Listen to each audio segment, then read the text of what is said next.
All right. Welcome back, you guys. This is episode 55, and today we're talking about the book Mindset. We're talking about this in our book club this month. Mindset: The New Psychology of Success by Carol Dweck. And there's some really interesting concepts in there, and there's a lot of things I've kind of resonated with as I've started reading the book, and so we wanted to talk a little bit about it today. Yeah. And it's funny because Thrive Online Healing has a book club. It's at the ad is at the end of every show, so I assume you guys already know. But so that this is April. It's April's book. And because Carmen and I lead book club, I always assume she's read these books. So I've asked her twice now, this book, she's like, yeah, I love it. I'm like, this is the first time reading it. She's like, yeah. And I'm surprised every time. And I ask her every week and have the same response. It is a phenomenal book. It's like one of my favorite books. Yeah.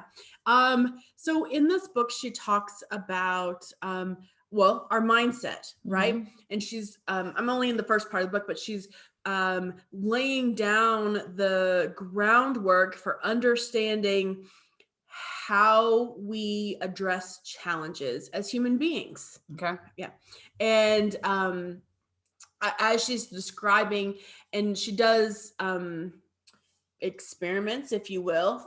She's a researcher. Yeah, in the classrooms of grade school kids. Mm-hmm. And she's going and she's trying to, at the beginning, she's trying to identify what's the difference in how children deter the reaction to something that's challenging, right? Where's that delineation between those kids who love the puzzles and want to do more, and hey, what's the name of this puzzle so I can do more when I run out, or my mom can buy me more, versus those kids who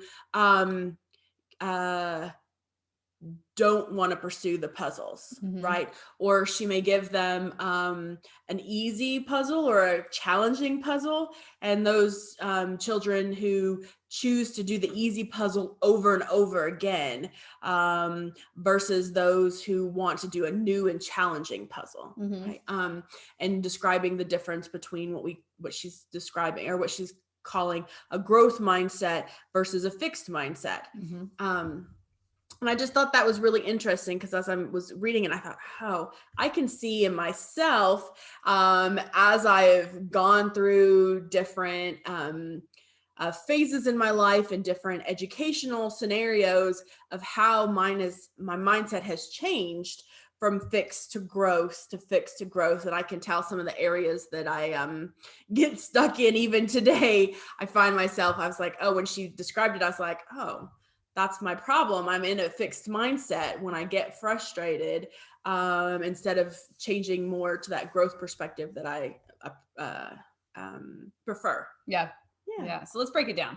So fixed mindset, a fixed mindset is one that believes you are born with so much of intelligence. Yes. You're born with so much athletic ability. Mm-hmm. You're born with so much potential, right? Yes. And you really can't add to it.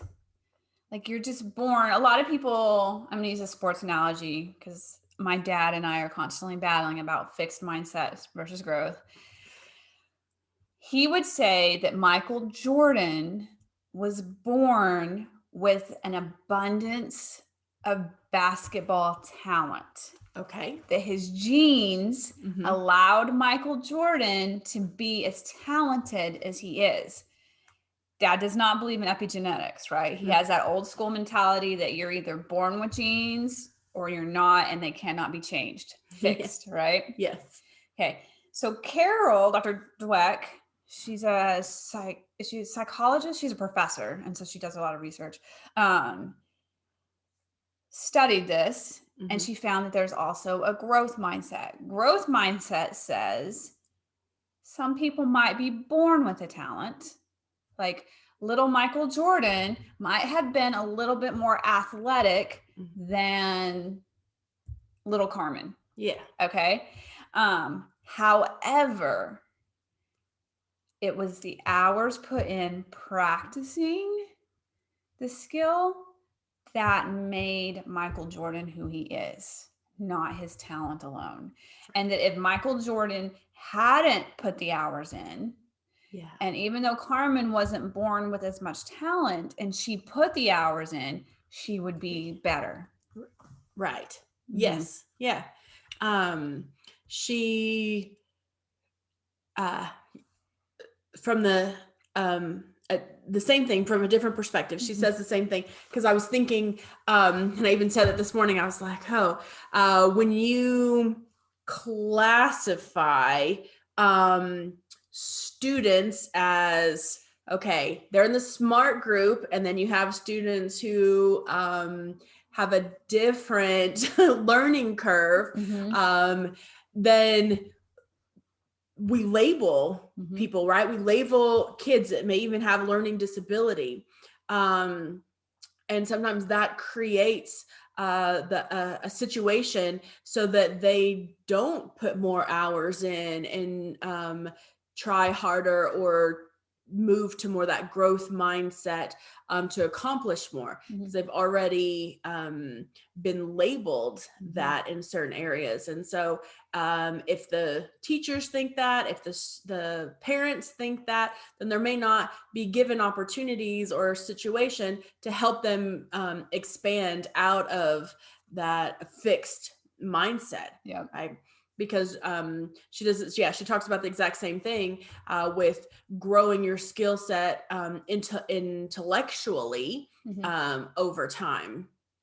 And I thought, and then she goes through and she's like, okay, well, if you have, do you believe that you are born with a certain level of intelligence? And will that be the same intelligence in third grade as this, is that predestined what you will, the level of intelligence you will have as an adult? Right. Or is that fluid? Right. Yes. Right. Yeah. And you can see, like, going back to the athletic perspective, like if you have a kid that it's their dream to go on and play college ball. Yeah. Okay.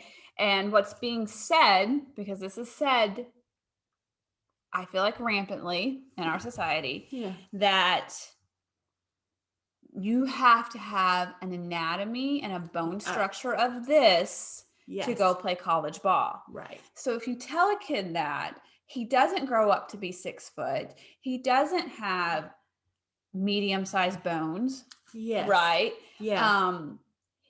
He already believes he doesn't have a chance. Yes. And because he believes he doesn't have a chance, he won't put in the hours. Exactly. Versus a kid that's born into a house that says it doesn't matter.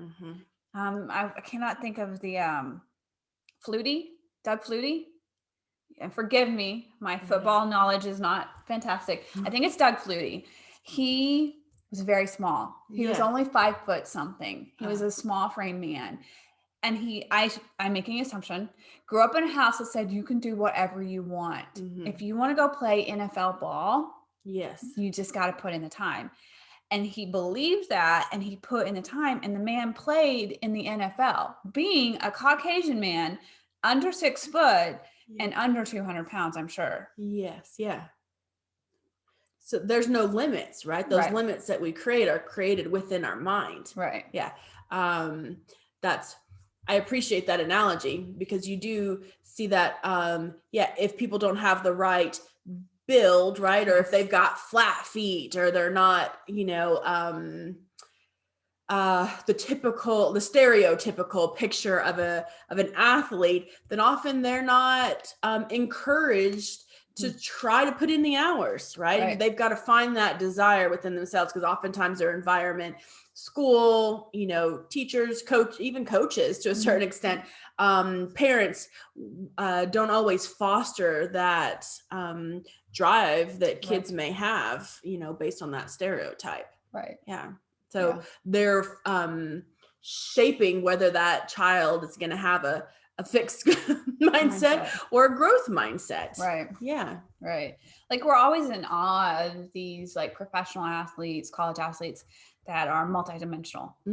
Right. They're like also really into music and play the guitar well. Yes. Right. And it's just like an oxymoron to us. Like, what? but someone encouraged growth mindset in that individual, right? They didn't say, I'm only an athlete. It's Right. like, what else can I learn? What else can I be good at? What else am I willing to try and put in some time in? Right. I mean, that's really, I feel like, what growth versus fixed mindset's about. Willingness to invest time in something. That time and that energy into something. It's usually something I think that people are passionate about, right? Or something they want to create in their lives. But it's also that idea of I could be successful in this. Yeah. Yes. Yeah. That drives that passion to want to put in the time. Yeah. Into it. Yeah. Yeah. Yeah. I thought it was really so there's also, she talks about the IQ test. So I'm going to keep going back. I've got kids on the brain. You're good. Hanging out with my nieces and nephews, last weekend. And, I did not know this, but she, describes the IQ test, that the IQ test was originally developed in Europe, in a European country, France, to identify different learning styles. So they could identify kids who may not be on the bell curve of IQ, so that they can teach them in a different way. Yeah, I think it was Binet, I think is who the researcher was. Oh. And I think he was trying to use it as evidence to prove that the French public school system wasn't serving the educational needs of the children. Yes. Yeah. I think that, to me, that was really enlightening, because I think a lot of folks use that idea, and I don't even know if they do IQ tests in school anymore, to be honest. But I know there's still people out there who use, it's like, oh, they have an IQ of, over 100. And they use it as if this is, an award, but something that they're going to have for their whole lives, right? So even if you have a child with a higher IQ as a child, that doesn't necessarily mean that as an adult, they will still have the same level of intelligence as they move throughout their life. Right. Yeah. So, I think it's just a different way of looking at things. So when we come across challenges, of how we address those challenges, right? Whether we take them head on, or whether there's some hesitancy, or whether we choose not to engage in that challenge at all, this gives us a different perspective, right? So I can see, like, when people come in to visit me, and I, we make individual recommendations, and we put down on paper some steps to start in the right process. Some people, it may be too overwhelming. Right. Yeah. From the beginning, it may be too overwhelming. And so when she was describing that, I was like, oh, okay, now I can see people may not be entirely there in that growth mindset. Right. That if there's the idea of failure, or there's the idea that they won't be successful, and that is idea, and that thought process is overwhelming or too much. Yeah, it's terrifying for people. Then they won't. Then it's harder for them to engage in trying something new, right? Or doing something completely different than what they're used to doing. Because if you continue to do the same thing you've always done and you're comfortable, people may feel like there's some success in there, right? Or they're like, hey, I know I can't fail at this because I've always done it this way. Yeah. But if you keep doing what you've always done, you'll get what you've always got. Exactly. Exactly. And usually the people who come to see us are looking for something different. They want a different level of success, if you will, in their life, in their personal, in their health, in their mental health. In their overall wellness. And I think a lot of this is rooted in, and this isn't necessarily from the book, it's my coaching perspective. It's rooted in this childhood belief system that I can't screw up, because if I screw up, I'm not going to be lovable, and I'm not going to be worthy or enough. So I think really that's kind of the root cause of that lack of failure willingness, if you will. Because really, why are we afraid to fail? Yeah. Because we're afraid it's going to mean something about who we are as humans. Yes. Right? Yeah. If I fail, I'm not smart enough. Right? There's always the enough. Right. I'm not successful enough. Yeah. I don't have what it takes. I'm not worthy enough. Yep. Yeah. Yeah. And so they're so afraid because they have a belief system. I'm not enough. You fill in the blank. That if they try this and they fail, they're going to have further evidence that reaffirms that belief that they're not enough. Right. So when we take failure, when we address the root cause, the enoughness, worthiness, and then we take failure and we flip it. And we say failure is not used to provide evidence of your not enoughness. Failure is, we redefine it. What is failure, right? And so my definition of failure now is if I quit. Don't even try. That's the measure. If I quit or I don't try, then I have failed. But if I try something and don't do it well, I don't attach failure to that. I need to try again. I learned something from this. I need more reps. Right. I can't be perfect at something the first time. Yes. Right? Yeah. That this is a rep game. I need more reps. Right. Yeah.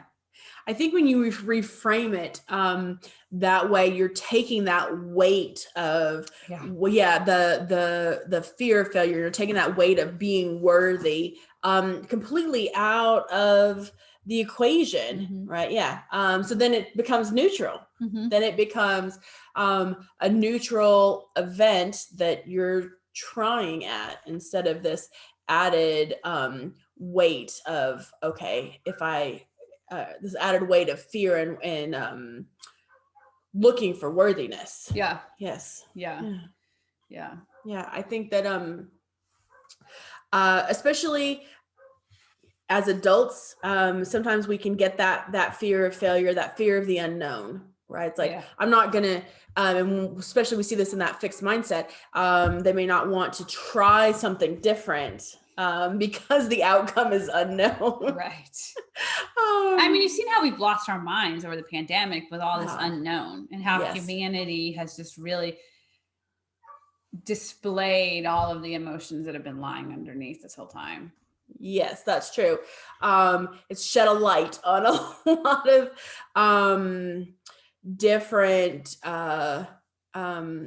thought processes and belief systems around kind of things that we have control over and things we're willing to try and willing to do. But you can see how, like, having a fixed mindset, you're not going to be willing to try, because why? Right. Yeah. All I'm doing is set myself up for failure. If I'm only born with a certain amount of talent and skills, why try? Because I'm just going to fail, because genetically I'm already predisposed to a certain destiny. Yeah. Right. And I think that also she talks about in the first chapter, like, having that fixed mindset also causes people to be super driven. To go maximize what potential they were born with. Because if they can't display or maximize that potential they were born with, then they're nothing, because they can never add to it. So it creates this, like, drivenness behavior to prove that, like, there's something they're born with they're good at. Oh, I see. Yes. Yeah. I think, that's an interesting perspective especially when you're talking about kids and labeling them, right? Is because now sometimes they get associated with that idea of, okay, I've always been told I'm talented, right? I wasn't gifted and talented. I'm always told I've been talented. So that drive pushes people, whether that's sometimes can push people beyond the level of health, like that's not always a healthy, I don't know, way to pursue things. Right. Because then they're constantly you're looking for something that you don't know what you're looking for. Right. Yeah. Right. And so it's empty. Right. Yeah. I didn't think about it that far through. Yeah. Yeah, it's because let's just use you as an example. Like you were in the gifted and talented, I assume, right? Yes. Yeah. Right. And so then you're like, okay, that's what I was born with. I have to go fulfill it. Yeah. Right. And so then it drives and pushes you. And if you're not pushing and driving towards it, there's like this scarcity feeling kind of coming in, like I'm not enough, I'm not worthy because I'm not living up to my potential. This one thing that I'm born with, and I'm supposed to, society says that I'm gifted in and I should supposed to be displaying. Right. Yeah, you do. You just feels terrible. You've got this, this undefined drive to do more. And it's sometimes it can be challenging because you're trying to look and say it feels like this. It's always unsatisfying, right? It's like, oh, okay, I'm always trying to do more, and you're not sitting back and reaping the benefits of what you've done so far. Right. Yeah. Right. Yeah. I always thought that of myself as a lifelong learner, and I still do. Yeah. My family used to tease me because they would say, people would ask, well, when is Carmen finishing school, right? Like, when is she graduating? And because I went from degree to degree, they were like, she's just going to be a professional student, right? Yeah. And I took pride in that, it was positive attention that I enjoyed. And it was, I was good at school, but I really had to, especially when it got to med school, I had to work really hard, and it was a challenge. Which eventually I'm going to challenge you on that thought and belief. True. I probably need it. Yeah, you do. But it was this, it was this drive to do more. Mm-hmm. Yeah. And why? Like, what were you searching for? What was it like? I have to do more. Yeah. There's a something on the other side. Yeah. What was it? When I do more and I achieve this, then I'll get this, or I'll feel this, or I'll know this. It goes back to, being enough and kind of being worthy, so if I did more, I would get that recognition mostly from family. That was important to me. But you would get that, you would have earned, right, sort of those achievements. You would have earned the respect and the love of people within my family. And so that is one of the biggest reason I think that it was, I was internally pushed to go so far. Yeah. So let's go back in time. Yeah. Right. You graduate naturopathic med school. Okay. I'm sure you're on the Sephora high and you feel like I've done it. Yes. They're going to be proud of me now. Yes. Right. Probably felt that. Now then go a month past graduation. Yes. Did you feel like enough and worthy then, and that you would earn their respect? Well, no. Okay. That's the easy answer. No. Okay, so. Yeah. That's true. Yeah. When you begin to step back and identify and see, where that comes from. And that's why I appreciated, starting this book this month, is because I can see where I have been stuck in a rut, if you will. I'm like, oh, I can choose not to do that. And it was interesting to me because she's starting at the beginning of the book, she introduces the research with school age kids. So I was like, we've talked about how our worldview and our mindset, that foundation and that framework is established by the time we're 6 and 7 years old. And I've, seen that as far as our thoughts and beliefs too, but that also translates into our education, right? Our education, how we learn things. And how we learn things associated with our intelligence. But because even it's our learning styles, in addition to our learned behaviors. They're so interconnected and closely related. But her perspective for our learning styles, I thought, oh, all right, I see. I see where that's coming from. Yes. Yeah. Which is like, if you go back to like the gifted and talented, right? Like that was available when I was in school, and they put me in gifted and talented in elementary school. And like, I never really knew what that meant. Like, what does gifted mean? What is talent? They're so vague. Yes. Like, yeah. Now you get to go. I think all I remember from that is that I got to go build bridges with marshmallows and toothpicks. Yeah. What does that have to do with my intelligence? Yes. What? Basically, like, Kim, you're just a good problem solver. Like, that doesn't, like, it's just so dumb to me. But it impacts your self-belief, right? Like, oh, I'm gifted and talented. The bar's been raised for me. Don't know what bar it is. No. Don't know where we're going. What even subject it's in, right? And so it's interesting just like how we label to make it easier on us. We don't label kids in school for them. Right. Yeah. Right. Yeah. The label means nothing to them. Right. Yeah. But for the administration, for teachers, for parents, for family members, sometimes people, they take pride in those labels, and then you can categorize them. Right. So it's students who may be labeled as gifted and talented, somehow they create new, they think that they're creating new opportunities for them, right? Okay, so you get to build bridges with marshmallows and toothpicks. Let's explore that, right? But for those students who are not offered an opportunity in gifted and talented, what does that say to them? That you're not going to be any good at building bridges with toothpick and marshmallows. Exactly. Right. Yeah. And then the parents, like, that's who propagates this stuff, right? Is administration and parents. I'm not gonna say all, but a lot of them, I'm sure, are like, oh, my kid's gifted and talented. Oh, yeah. And why is that a point of pride? Because fixed mindset. Because they came from your gene pool. So if your kid's smart, that means that you're smart. Reflects on you. Yeah. Yes. Yeah. Which that's a whole nother bag of worms, right? Because we talked to Heather about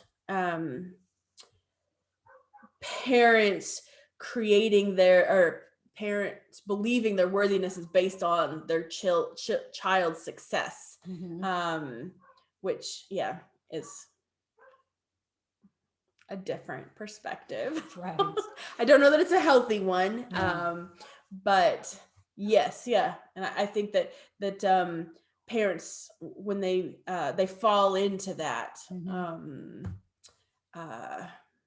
trap, if you will, right? Yeah. When they have school age children. Yeah. And they begin to start being labeled by the administration. Yeah. Yeah. Yeah. I'm going to kind of shift gears. So talking about this, like fixed mindset versus growth mindset and intelligence, right? Yes. And that, like, we deem someone to have a lot of potential if they score high on an IQ exam. Yes. Right. Super interesting. As I was studying, I'm reading a book by Napoleon Hill, Think and Grow Rich. And so this book was written, I believe, like in the 1920s. And he is talking about Henry Ford, right? Yes. The founder of Ford. And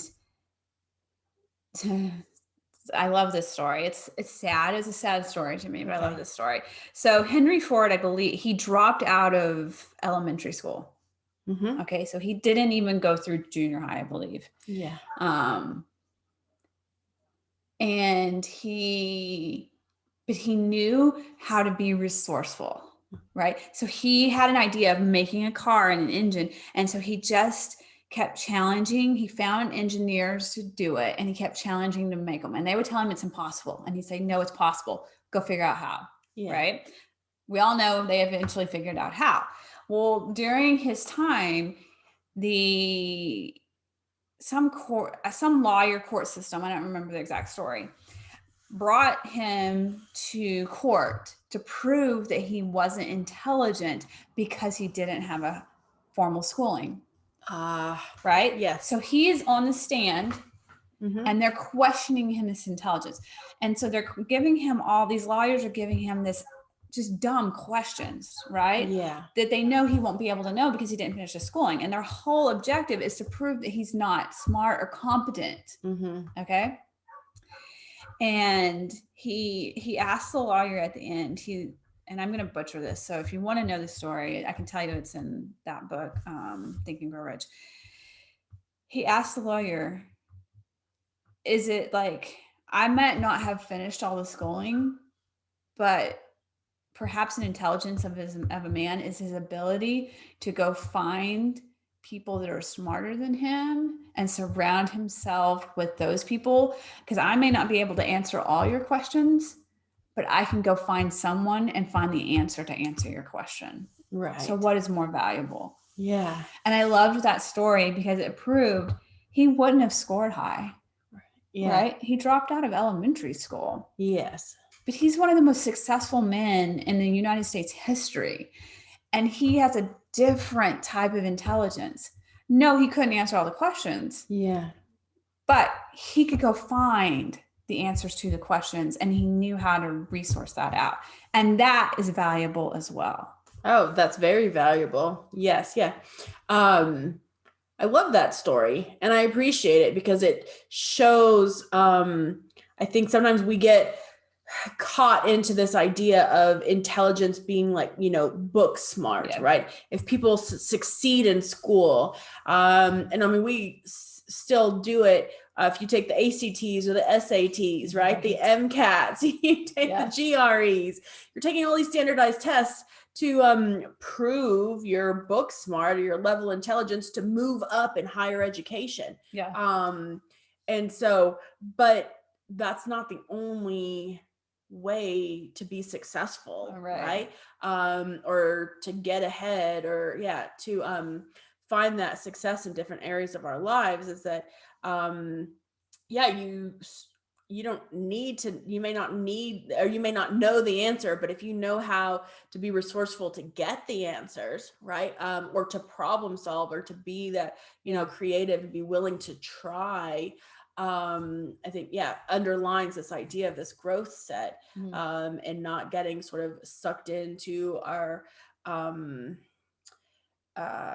idea, right, of academia and being successful and intelligent within, academia, because there's so much more than that. Right. Yeah. So I'm going to put you on the spot. You can answer or not. What do you remember your score on the ACT? I don't. Do you remember your score on the GRE? No. I was trying to think that I remember taking the GRE. I was scared to take the GRE, but you had to get into the master's program. And I feel like I didn't do that well in the GRE because I didn't even study for the GRE. I think I just got in like the minimum to get into my master's program. I had I don't remember. Well, if you remembered, I was going to compare yours to mine because I had this ideology. I was in gifted and talented, right? So I was supposed to be a smart student.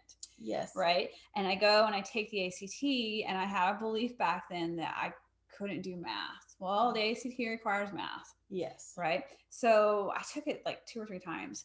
The highest score I could get on it was a 23, which is like, isn't bad, but it's definitely not like, she's going to be an academic All-American or anything. Okay. Right. Yeah. And then when I went to grad school, I knew I had to have the GRE. Didn't study for it. Yeah. Right. And my friend I went and took it with, she had to have a 1200 score to get into grad school. I take it, I make a 600. I'm like, that's not very good. I'm not going to go to grad school anywhere else other than East Central because I knew I didn't have to have a GRE score. Because who's going to take someone that is 600, right? So I felt like I was such a failure. Like, you were gifted and talented, and here you are, like, not doing very hot on these standardized tests. But because I'm 50, I have 50% growth mindset and 50% fixed, I feel like. Because when it comes to that, I had a growth mindset and I was like, I don't care. I'm still going to get a 4.0 in grad school. Yes. Like this GRE does not define who I am and what I'm capable of. And so I think I really loved that Henry Ford story because it was a reflection of me and my intelligence. Yeah. Like, no, I'm not going to score real high on that. But that doesn't define me as a less intelligent person. Right. Right. Yeah. I don't even know what I was going to say there. I do think that I think that's helpful, right, to see that because it's.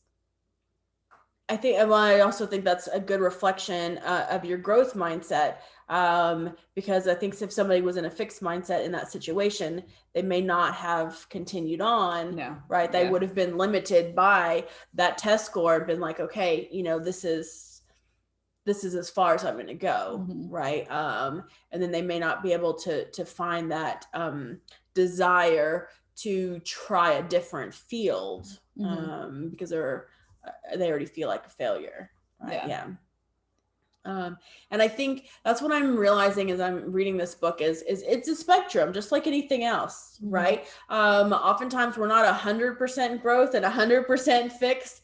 It can still change, from situation to situation. Yeah. But to see it on that spectrum is helpful because you can make that conscious decision on, all right, am I going to choose a growth mindset or am I going to choose a fixed mindset in any particular situation? Yeah. Sorry about that, guys. Yeah, because, and I think it's like certain areas of your life, right? Like there's a lot of growth mindset for me on things that honestly, I see where it's at. I have a ton of growth mindset when I am doing things that I tied to my worthiness or enoughness. Okay. But if I've tied it to my worthiness or enoughness, i.e. my business. Yes. I identify as an athlete, so my athletic ability, right? Yes. Those are tied to my worthiness and enoughness. So it's hard for me to be in that growth mindset. Yes. Because growth, you risk failure. Fixed as I only have so much, I am only so skilled. Right. But then there's other things that I haven't tied to my identity or worthiness. And those are much easier to grow in. Yeah. Like who cares if I fail? It doesn't matter. Yeah. There's no extra added weight associated with that. Right. Yeah. It's not as, I don't know, maybe doesn't feel as significant. Yeah. Yes. Yeah. Yeah. I agree. I can see the areas in my business that I struggle with and cases that I struggle with. I realize that I can see it now. Oh, that's a fixed mindset, right? I haven't pushed past that boundary for fear of failure or for fear of not getting it right. Yeah. And so it's like, oh, well, this is what I treat all day. That's what I'm going to continue to target, right? Instead of pushing those boundaries a little bit. Yeah. I can totally see that. It's a fantastic book. Yes. You guys should definitely read it. It should be on your must reads for the years because it's definitely I think it's a life-changing book because mindset is beliefs. That's it. Yeah. And this book really helps shift some beliefs. Yeah. It's definitely worth checking out. Yeah. Anything else? I think, yeah. All right. Go grow and fail, people. Yes.